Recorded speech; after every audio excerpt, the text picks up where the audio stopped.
So when I was in school, from elementary all the way up through high school, the objective, or one of the objectives of school, was to get a good report or report card. Ideally, A's and B's. Realistically for me, I probably won't go into that at this point.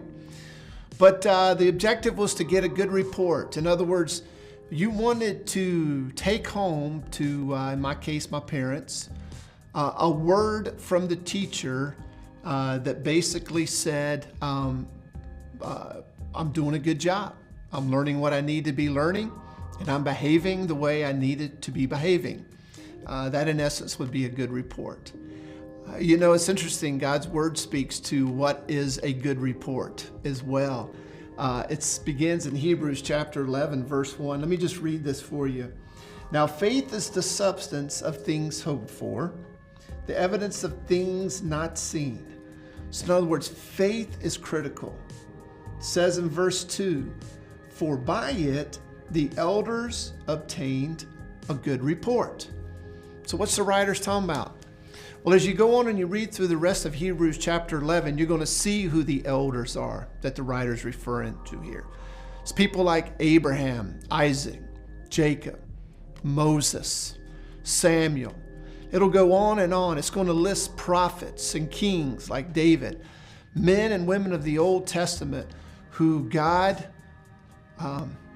looked down upon and gave his favor to them, his blessings, put his blessings upon them.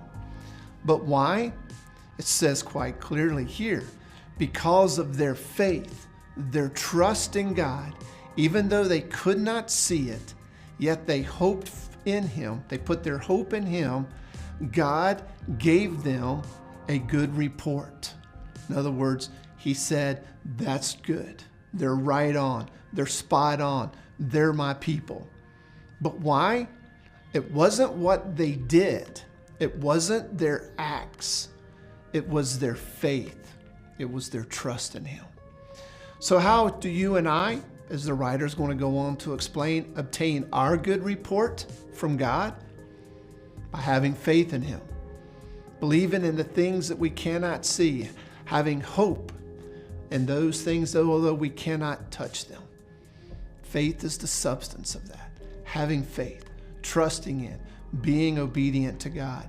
That is how we receive our good heavenly report. So think about that.